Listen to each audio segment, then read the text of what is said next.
Buenas tardes, mis hermanos, que el Señor les bendiga. Saben que algunos hermanos sabían que yo iba a predicar de números hoy, vinieron con calculadora y esas cosas. Y otros, porque no les gusta la matemática, sencillamente se quedaron en su casa, pero ya después de esto vamos a la parte seria, vamos a orar.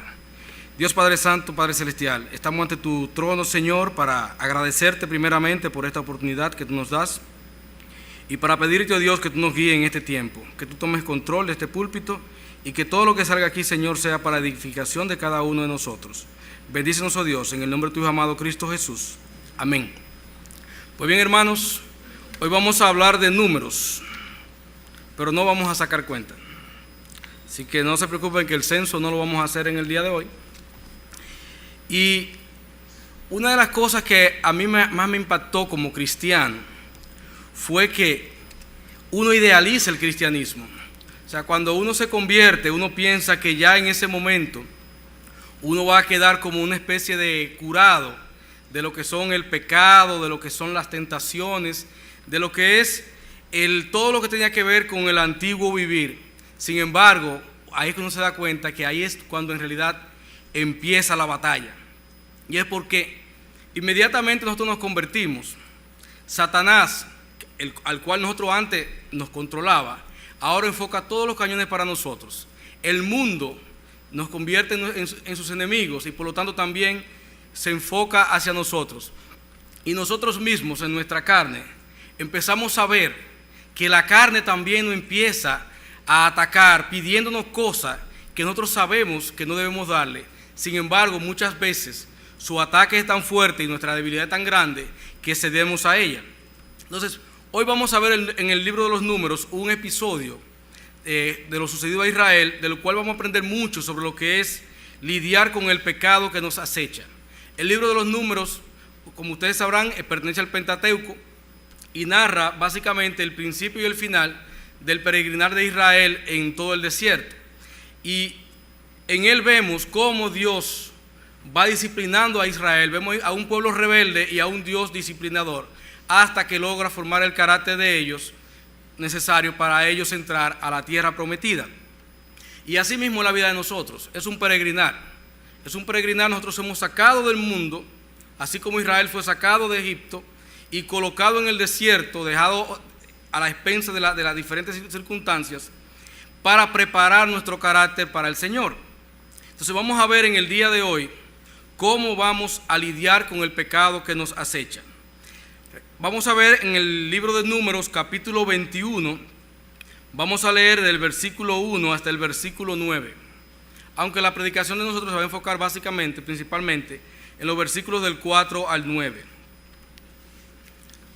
Números, capítulo 21, versículo 1. Cuando el cananeo, el rey de Arad, que habitaba en el Negueb, oyó que venía Israel por el camino de Atarín, peleó contra Israel y tomó de él prisioneros. Entonces Israel hizo voto a Jehová y dijo: si en efecto entregares este pueblo en mi mano, yo destruiré sus ciudades. Y Jehová escuchó la voz de Israel y entregó al cananeo, y los destruyó a ellos y a sus ciudades, y llamó el nombre de aquel lugar Horma. Después partieron del monte de Hor, camino del Mar Rojo, para rodear la tierra de Edom, y se desanimó el pueblo por el camino. Y habló el pueblo contra Dios y contra Moisés: ¿por qué nos hiciste subir de Egipto para que muramos en este desierto? Pues no hay pan ni agua, y nuestra alma tiene fastidio de este pan tan liviano. Y Jehová envió entre el pueblo serpientes ardientes que mordían al pueblo, y mucho pueblo murió. Y murió mucho pueblo de Israel. Entonces el pueblo vino a Moisés y dijo: hemos pecado por haber hablado contra Jehová y contra ti. Ruega a Jehová que quite de nosotros estas serpientes. Y Moisés oró por el pueblo. Y Jehová dijo a Moisés: hazte una serpiente ardiente y ponla sobre un asta, y cualquiera que fuere mordido y mirare a ella, vivirá. Y Moisés hizo una serpiente de bronce y la puso sobre un asta, y cuando alguna serpiente mordía a alguno, miraba a la serpiente de bronce y vivía. Esta es la palabra de Dios que acabamos de leer. Entonces lo primero que tenemos que ver si queremos aprender a lidiar con el pecado, es que debemos estar conscientes de que el pecado siempre está presente en nosotros. O sea, tenemos que tener claramente que el pecado siempre está presente. Aquí vemos un pueblo donde Dios había manifestado su mano a liberarlo en la batalla que mencionamos en el versículo 1 contra el cananeo.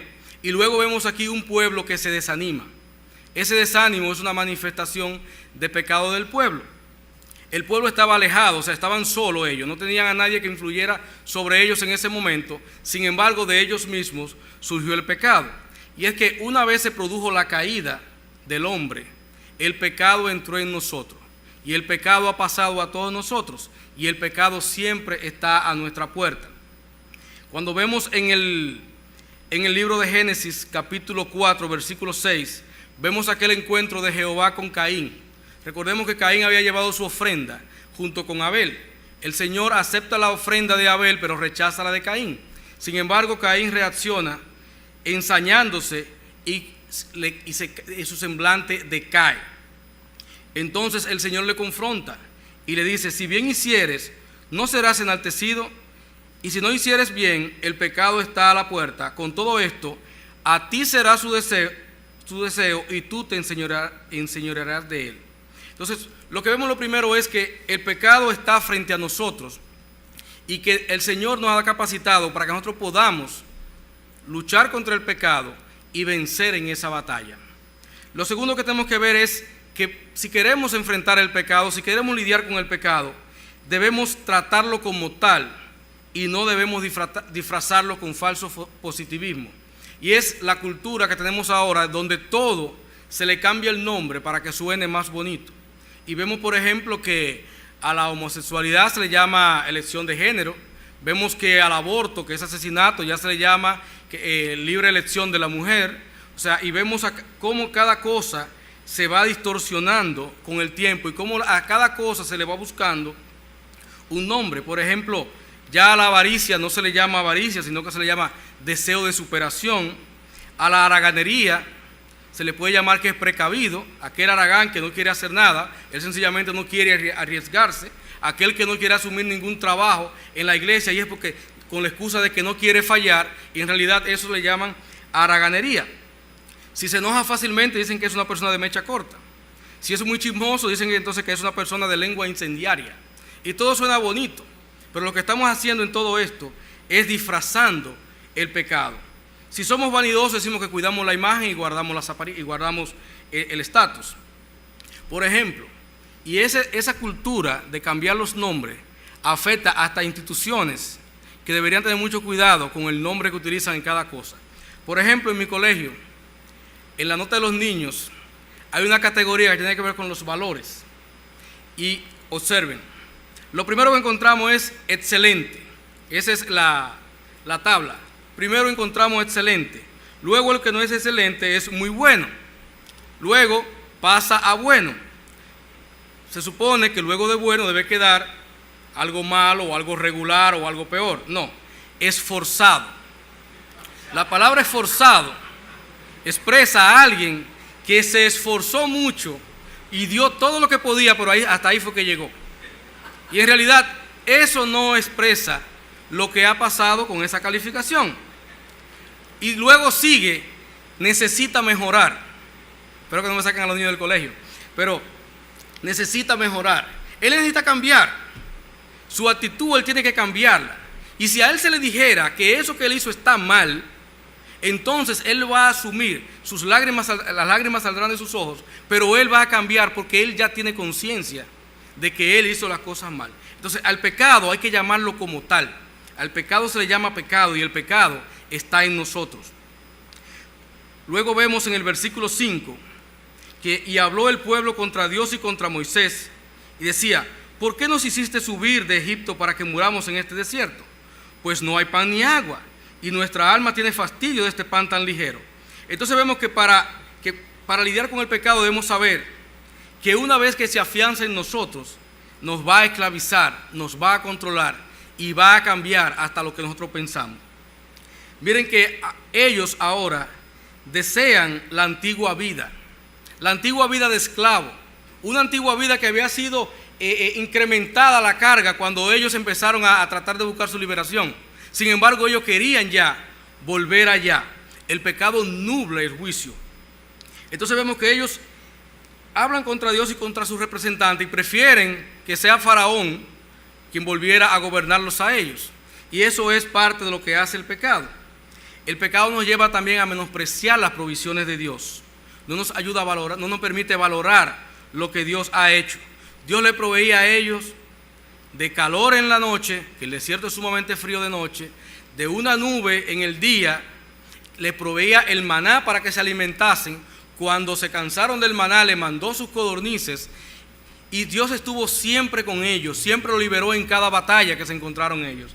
Sin embargo, ellos ahora dicen: ¿por qué nos dejas aquí para que muramos en el desierto? Dios lo había cuidado todo ese tiempo. No hay pan ni agua. E inmediatamente se contradicen porque dicen: nuestra alma tiene fastidio de este pan tan ligero. Había pan, lo que pasa es que no estaba el pan que ellos querían. Y eso también nos pasa a nosotros muchas veces, que el pecado nos hace querer cosas que en realidad nosotros no las necesitamos, o Dios no nos las quiere dar porque nos está protegiendo a nosotros. Ellos querían otro tipo de pan. Recordemos el caso de los codornices. Cuando ellos se cansaron del maná, protestaron y el Señor les mandó codornices, y luego le llegó una plaga a través de las harturas de codornices que se dieron, y murió mucha gente. Entonces nos lleva a menospreciar la provisión de Dios. Pero también vemos una característica en este pecado, y es que el pecado es progresivo. El pecado va creciendo, y tú de un pecado pasa a otro pecado, pasa a otro pecado. Vemos un pueblo que se desanima, un pueblo que no ve lo que Dios está haciendo con él. Es un pueblo que piensa: óyete, si acabamos de derrotar a los cananeos, ¿por qué no seguimos avanzando? Ponen su propio juicio sobre la sabiduría de Dios. El Señor los manda a ellos ahora a rodear a Edom, que significa tomar dirección contraria. Ellos iban al norte, ahora le dice: vete al sur. Y ahí ellos se desaniman, porque ellos pierden la visión de que Dios lo está guiando. El mismo Dios que le dio la batalla lo está guiando. Me imagino que ellos estuvieron pensando: si derrotamos a esto, ya vamos a derrotar a la gente de Edom y vamos a cruzar. Y nosotros muchas veces queremos hacer las cosas a nuestra manera, y cuando no nos salen, entonces decae nuestro semblante.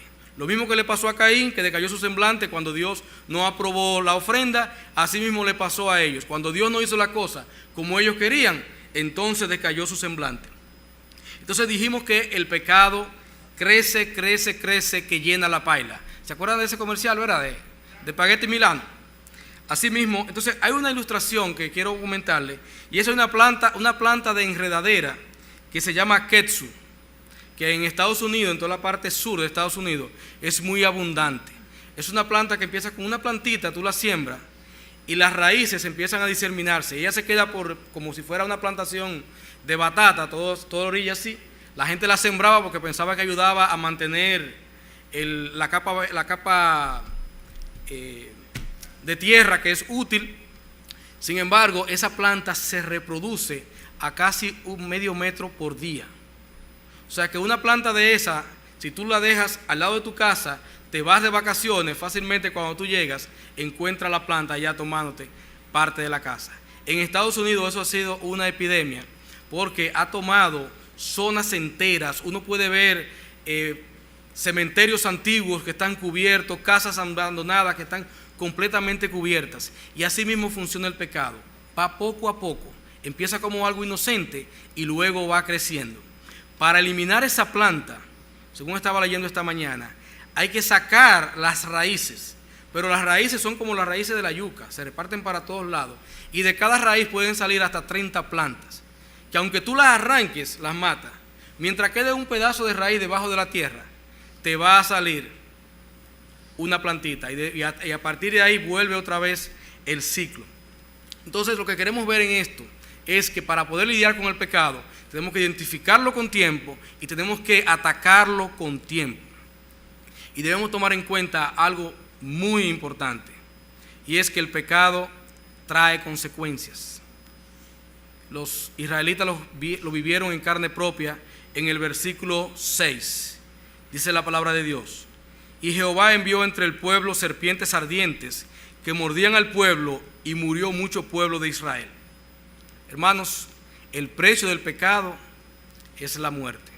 Siempre ha sido así. ha sido la forma en que Dios ha establecido su justicia. El alma que pecare, esa misma morirá. Entonces, en Romanos 6:23 nos dice, porque la paga del pecado es muerte. O sea, no hay otra paga, no hay penitencia, no hay nada, es muerte. Entonces, si tú has pecado y tú no has muerto, piensa por qué. Piénsate, ¿por qué? ¿Por qué yo no he muerto si yo he pecado? ¿Por qué estos israelitas pecaron contra Dios y muchos murieron? ¿Y por qué yo no he muerto y he pecado? Y eso debe llevarnos a nosotros, llevarnos a analizar qué está pasando con nosotros y ver el pecado con la gravedad que tiene. O sea, si el precio del pecado es muerte y yo he pecado, debo preocuparme, ¿verdad que sí? Y eso debe llevarnos a actuar. Y vemos acá que el juicio viene de parte de Dios. Es Jehová quien envió entre el pueblo las serpientes. Las serpientes no aparecieron por casualidad ni fue Satanás quien le envió. Fue Jehová que envió el juicio. El juicio viene de parte de Dios y todo juicio de Dios es justo porque Él es justo. Entonces, ante el pecado, Él no va a tener misericordia, nunca la ha tenido ni la va a tener. Entonces tenemos que tomar en cuenta las consecuencias del pecado. Y también vemos en el versículo 7 que el hombre puede acceder a Dios para resolver su problema de pecado. Y es que para lidiar con el pecado ya presente en ti, debes hacer las cosas a la manera de Dios. Vamos a ver en el versículo 7 cómo Dios nos los enseña. ¿Qué podemos aprender de esto? Versículo 7. Entonces el pueblo vino a Moisés y dijo: hemos pecado por haber hablado contra Jehová y contra ti. Ruega a Jehová que quite de nosotros estas serpientes. Y Moisés oró por el pueblo. El pueblo se encuentra en la misma situación que nos encontramos nosotros cuando pecamos, y el pueblo inmediatamente actúa. ¿Y qué hace el pueblo? El pueblo acude al único mediador que Dios le ha provisto. El pueblo acude a Moisés. No acudió a Nun, no acudió a Josué, no acudió al hijo de Moisés, que era muy cercano a Moisés, se supone, ¿verdad? Él acudió a Moisés. De la misma manera nosotros, cuando pecamos, debemos acudir al único que es mediador entre nosotros y Dios. El único mediador que nosotros tenemos es Jesucristo. Él es el camino, la verdad y la vida, y nadie va a llegar al Padre sino a través de Él. Él es la puerta, Él es el único que puede interceder por nosotros. En 1 Juan 2:1 nos habla a nosotros, nos dice: hijitos, estas cosas os escribo para que no pequéis. O sea, la advertencia de Juan, la petición de Juan es que no pequemos. Y si alguno hubiere pecado, abogado tenemos para con el Padre, a Jesucristo el justo. Él es nuestro abogado, Él es el que está a la derecha del Padre y el que intercede por nosotros. Pero también Él es nuestro único sacerdote. Hebreos 4:14, desde el capítulo 2, empieza a hablar del sacerdocio de Cristo. Y una de las características que muestra el sacerdocio de Cristo es que es un sacerdocio eterno. Y nos dice aquí Hebreos 4, versículo 14 hasta el 16. Por tanto, teniendo un gran sumo sacerdote que traspasó los cielos, Jesús, el Hijo de Dios, retengamos nuestra profesión. Porque no tenemos un sumo sacerdote que no pueda compadecerse de nuestras debilidades, sino uno que fue tentado en todo, según nuestra semejanza, pero sin pecado. Acerquémonos pues confiadamente al trono de la gracia para alcanzar misericordia y hallar gracia para el oportuno socorro. Hermanos, aquí estamos claros en que el único mediador que tenemos nosotros para lidiar con nuestro pecado es Jesucristo. Tenemos que tenerlo siempre presente, que no es el hermano que va a resolver nuestro problema con Dios, sino que es Cristo, que no es ninguna virgencita, que no es ningún santico. Tristemente veía esta semana un programa que se llama, creo que La búsqueda de Dios, que es con Morgan Freeman, y él fue a la India y le decían que en la India hay millones de dioses. Cada familia tiene su dios o sus dioses, y a cada dios ellos le brindan culto, y ese dios es su mediador. Sin embargo, la palabra de Dios nos muestra que solamente hay un mediador. Nosotros podemos caer en buscarnos mediadores para resolver nuestros problemas de pecado. El confesar nuestro pecado a un hermano y buscar la ayuda de un hermano no nos va a reconciliar con Dios. El acercarnos a Dios a través de Jesucristo sí nos va a acercar a Él. Recordemos que en el Antiguo Testamento había un sumo sacerdote que era la única persona que tenía acceso al lugar santísimo. Cuando Cristo muere, Cristo se convierte en el gran sumo sacerdote y a partir de ese momento el velo se rasga y ya podemos tener acceso directo al Padre a través de la obra de Jesucristo. Pero vemos que ellos van por el mediador correcto. Ellos van por Moisés, nosotros vamos por Cristo. ¿Y qué hacen ellos? Lo primero que hacen es que confiesan su pecado. Tu pecado debes confesarlo. Nosotros no podemos trivializar el pecado, decir, hermano, yo sé que he fallado, yo tengo debilidades, yo sé que somos humanos y que estamos en un cuerpo caído. No, el pecado hay que confesarlo. Yo he pecado, no es que yo he fallado, no es que yo he tenido un desliz, yo he pecado. ¿Y qué pasa? ¿Cuál es el siguiente paso de la confesión? Y es especificar el pecado que hemos cometido. ¿Qué dicen ellos? Hemos hablado contra Jehová y contra ti, contra Jehová y contra Moisés. Hemos pecado porque hemos hablado contra Jehová y contra ti. O sea, ellos especifican cuál es el pecado. ¿Y por qué es tan importante decir cuál es el pecado? Porque eso va a hacer que nosotros nunca se nos vaya a olvidar ese pecado. Y vamos a estar siempre alerta. Pero estamos también al confesar nuestro pecado puntualmente. Y es que estamos diciéndole a Dios, yo veo el pecado como tú lo ves. En la misma condición, como pecado. Yo no lo estoy trivializando. Yo sé que lo que he hecho es sumamente grave. Entonces, eso implica arrepentimiento. Eso implica que tú has revisado tu corazón y que tú has visto que lo que hiciste no está bien. Y otra condición que vemos aquí, en este mismo versículo 7, es que ellos se acercan con humildad. Ellos apelan a la misericordia de Dios. Para tú poder trabajar con tu pecado, tú no puedes ir a Dios con arrogancia. Tú no puedes exigirle a Dios, no somos iguales. Él es Dios, nosotros somos su criatura. ¿Y cómo llegan ellos? Miren la palabra que ellos utilizan. Ruega a Jehová que quite de nosotros esta serpiente. O sea, ellos van en un corazón humillado, un corazón que va dispuesto, ruega a Jehová, reconociendo que Él tiene el poder para hacerlo, pero es con súplica, no con exigencia. A veces los hijos de uno van a pedirle algo a uno y lo hacen como si fuera una deuda, van con exigencia. Sin embargo, nosotros debemos acercarnos a las personas que están en autoridad hacia nosotros con un espíritu de mansedumbre. Y si es Dios, obviamente con mucho mayor mansedumbre, con el extremo de la mansedumbre. Entonces debemos pedir también cosas puntuales. Vemos ahí que ellos piden liberación de las consecuencias del pecado. Ellos ruegan que quite de nosotros esa serpiente. O sea, esa serpiente era un problema para ellos. Le estaban quitando la vida y ellos van a Dios. Dicen, ruego que me quites esas serpientes. Pero como vamos a ver más adelante, no siempre Dios te da lo que tú pides, pero siempre Dios te va a dar lo que tú más necesitas. Cuando vamos a hablar de lo que es arrepentimiento, cuando vamos a hablar de lo que es acercarse a Dios, debemos mirar un pasaje siempre y tenerlo marcado en nuestra Biblia, que es el Salmo 51. El Salmo 51, si quieren me pueden acompañar allá. Salmo 51, el Salmo de David, luego que él es confrontado por el profeta Natán por haber pecado contra Dios y contra su pueblo, y sobre todo contra Jezabel, contra Urías, etcétera, etcétera. ¿Y cómo se acerca David? Miren las palabras que utiliza David. Ten piedad de mí, oh Dios, conforme a tu misericordia. Piedad, misericordia, conforme a la multitud de tus piedades, borra mis rebeliones.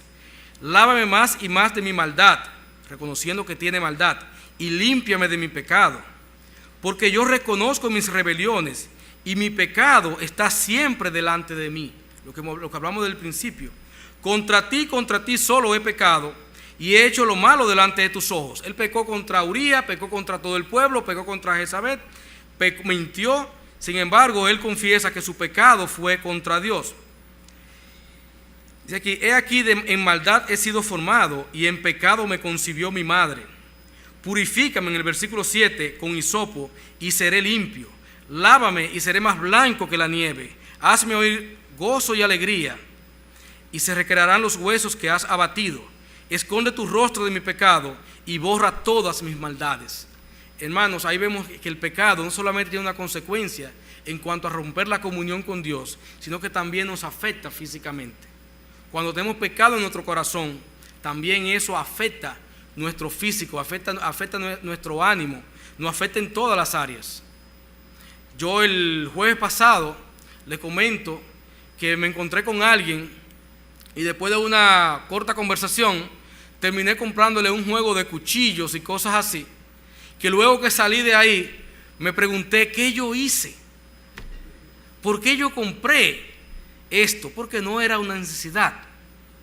Y yo en todo el trayecto desde que salí de ahí hasta que llegué a mi casa, yo llegué maquinando cómo yo iba a justificar lo que había hecho. Y la única justificación era que tenía un problema.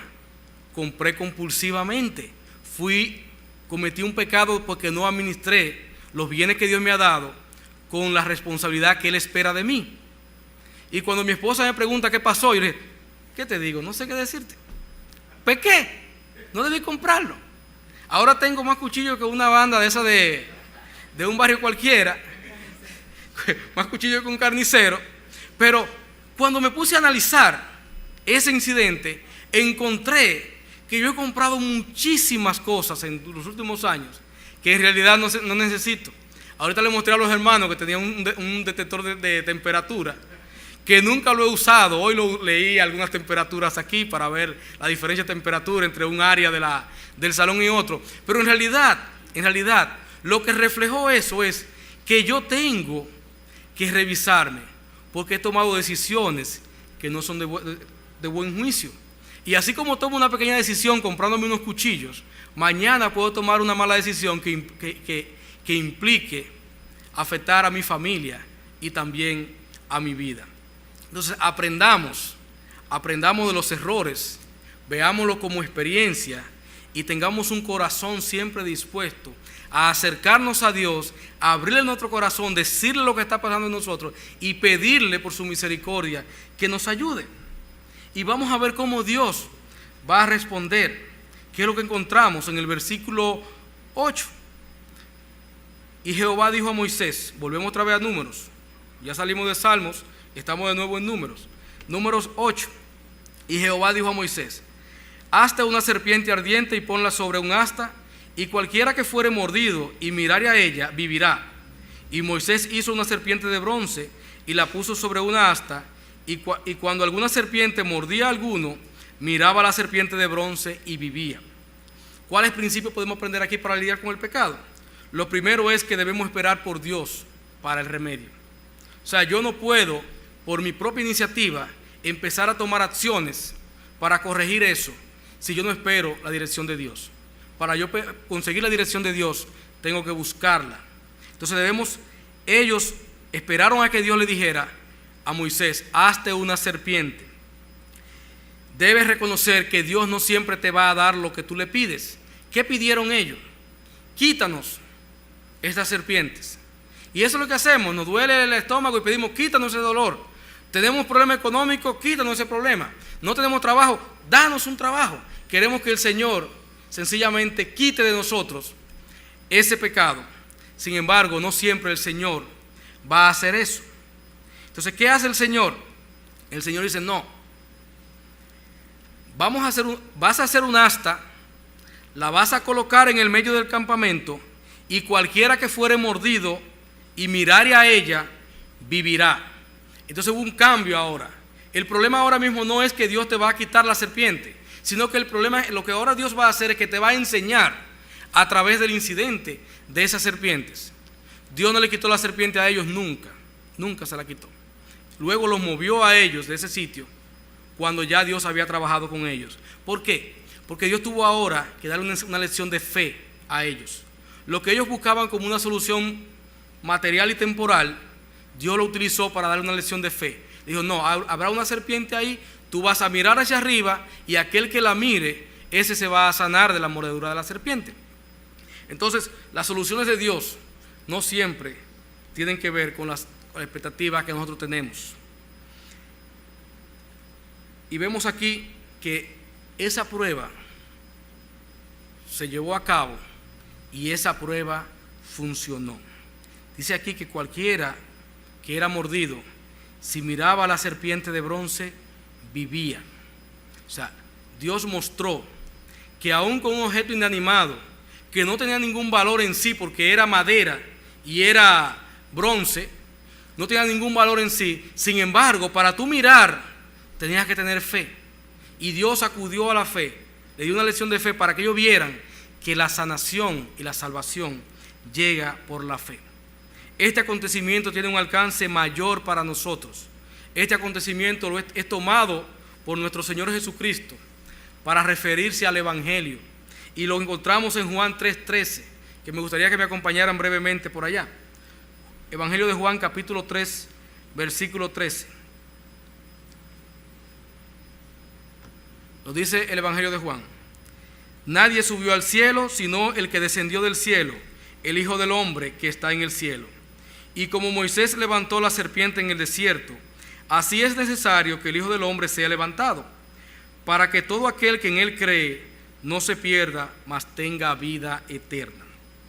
Entonces, aquí vemos que el Señor utiliza ese incidente del desierto y lo trae al Nuevo Testamento para enseñarnos una verdad espiritual, y es que la salvación viene a través de Él y solamente para aquellos que creen en Él, para que no se pierda y tenga vida eterna.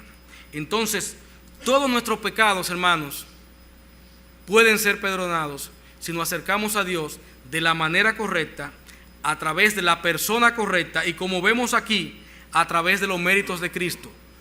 Dijimos ahorita que para que el pecado sea perdonado tiene que haber muerte. Cristo tuvo que ser levantado y muerto en la cruz.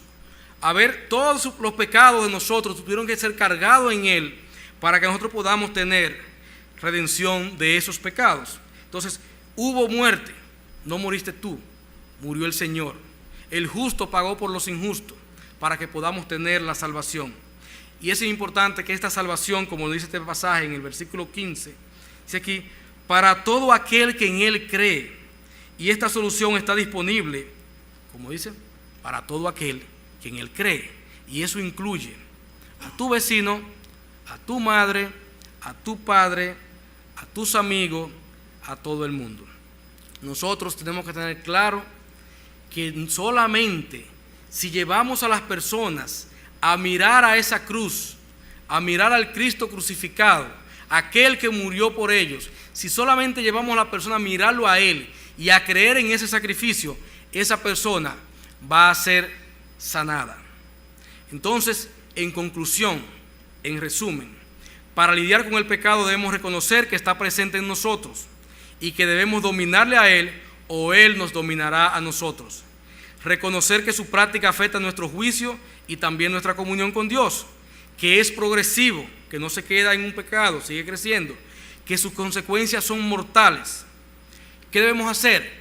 Revisar esas áreas de nuestras vidas donde somos más propensos a pecar y busquemos ayuda de Dios y su palabra. Y que en casos que pequemos debemos acudir al mediador por excelencia, al único que tenemos, en humildad, en oración y en arrepentimiento, con mansedumbre, apelando siempre a la misericordia de Dios y a los méritos de Cristo, no a los méritos nuestros. Y por último, debemos recordar que si queremos que alguien se salve, tenemos que llevarlo a mirar a esa cruz. Amén. Que el Señor les bendiga. Oremos. Padre, gracias por tú habernos dado a tu Hijo, Señor. Gracias por mostrarnos verdades espirituales, Señor, a partir de estas historias. Gracias, oh Dios, porque tú nos has mostrado cómo tú tratas con tu pueblo, cómo tienes misericordia de él cuando acude a ti.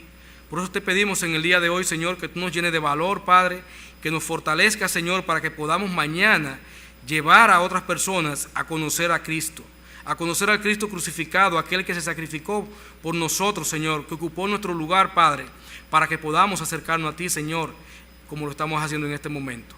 Bendícenos, oh Dios, ayúdanos, Señor, a ser instrumentos tuyos, Padre, para la salvación de otros. Bendícenos, oh Dios, en el nombre de tu amado Cristo Jesús. Amén.